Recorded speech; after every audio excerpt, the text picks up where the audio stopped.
The story that I'm about to tell happened to be last night. I'm a college senior from Connecticut. While I live in a semi-rural area, about 20 minutes from the nearest supermarket or fast food place, I go to school in Washington, D.C. And not the nice part either.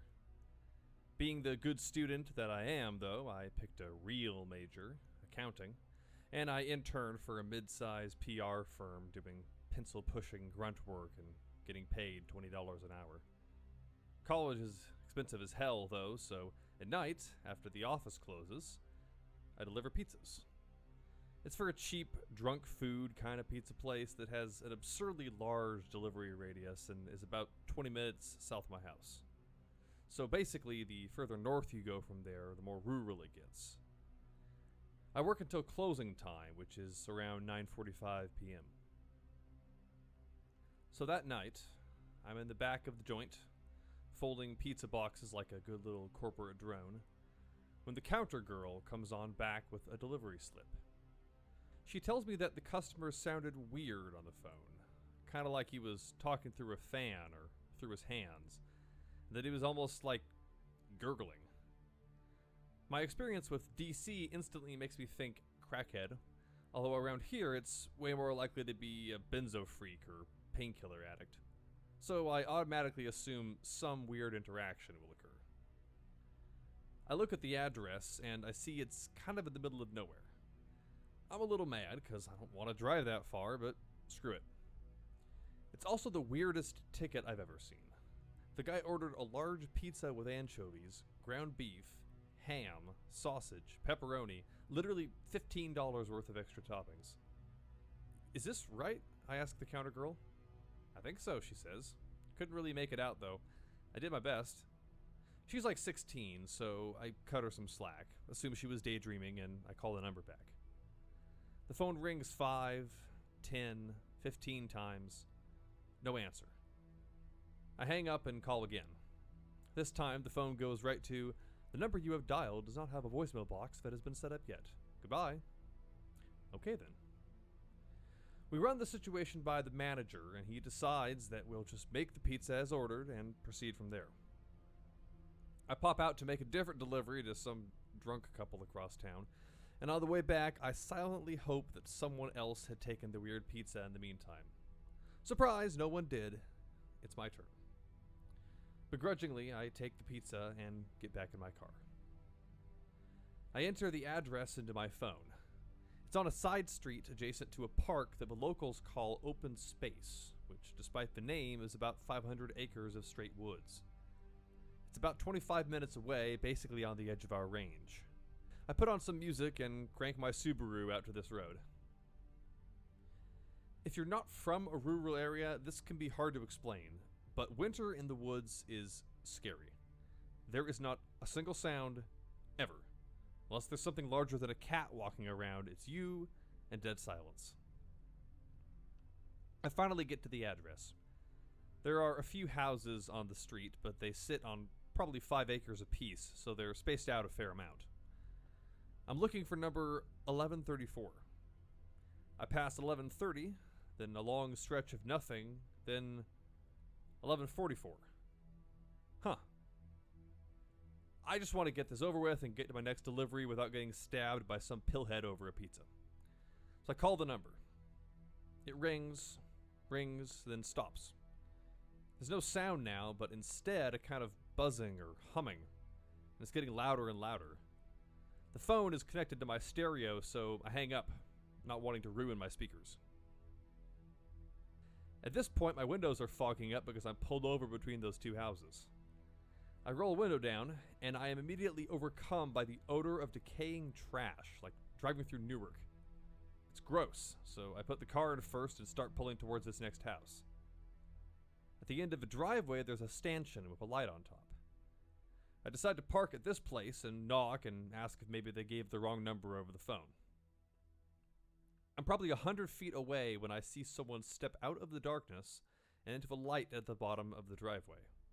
Good, I think. It's the guy who ordered.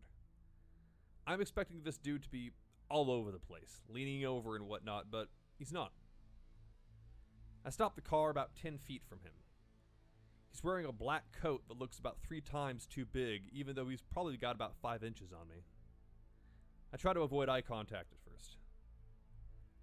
"Hey sir," I say, getting the pizza out of the driver's side rear seat, along with the ticket and some change.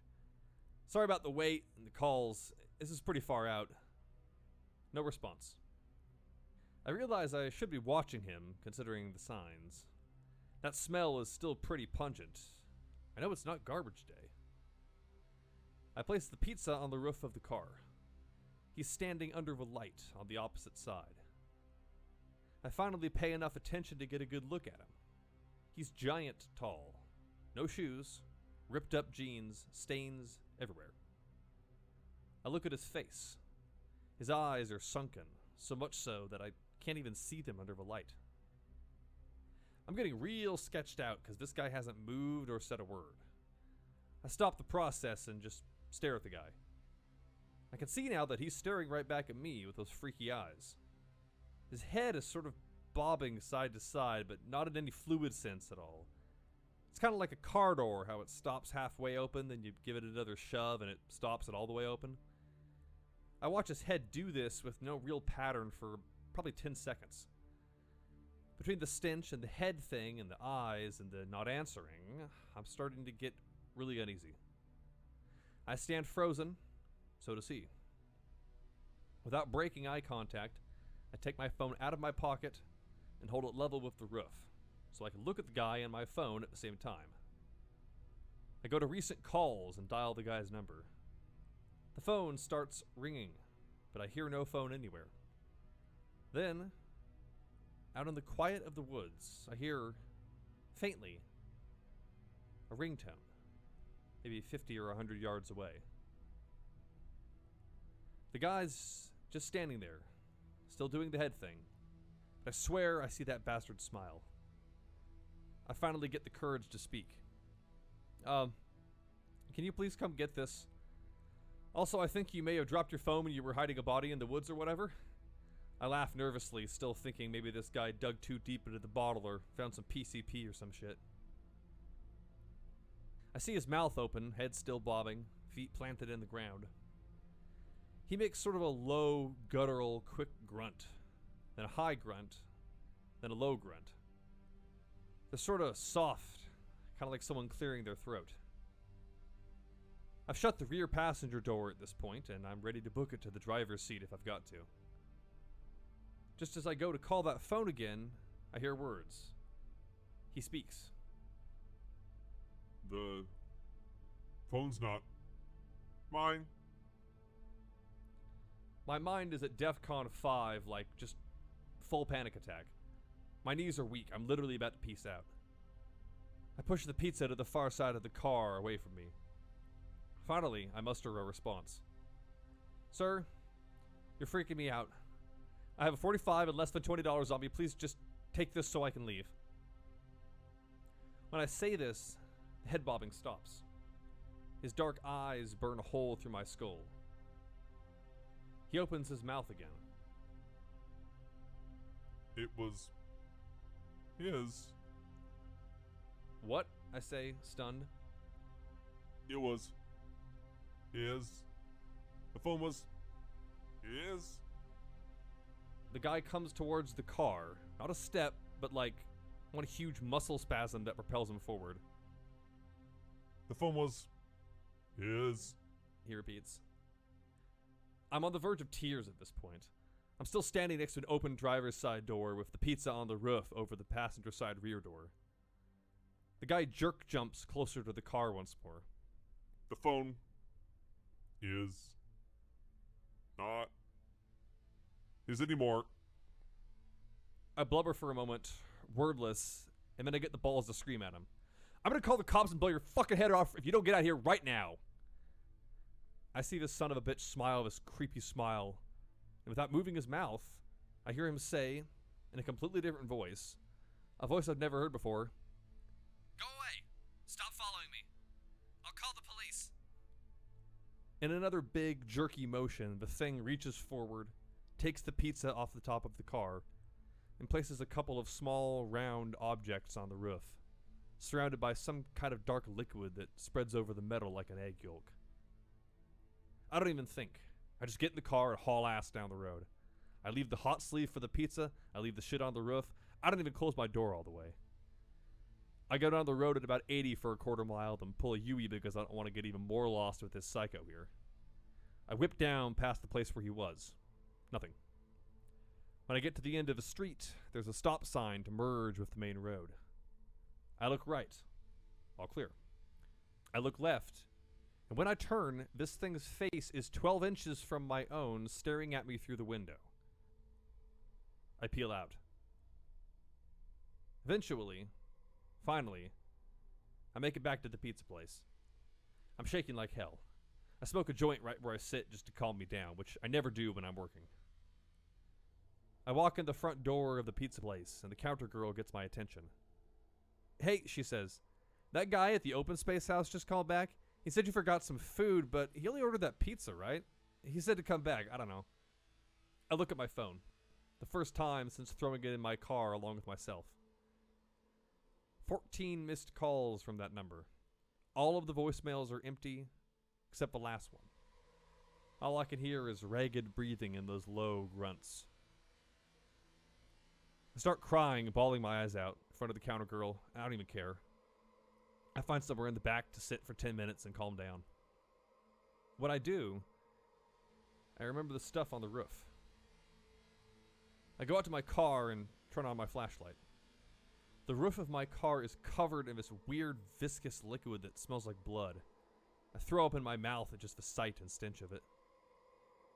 In the panel gap between my trunk and the end of my rear window, I find the small round objects.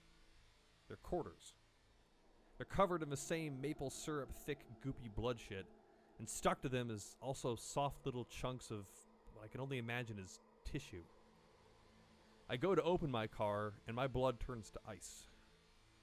There is a single line of fluid going from the front quarter panel to the driver's side door. That thing tried to get into my car when it was next to me at the stop sign. I go back inside and tell the counter girl to try calling the number again. She does, over and over. But the phone goes right to voicemail every time. The next morning, I give the number to my uncle, who's a police captain a few towns over. He says it's from a burner phone, paid for in cash, basically untraceable. And it appeared to be off now. I'll still deliver pizzas, if I really have to. College is expensive as hell. But I sleep with the lights on now. I don't know if I'll ever stop.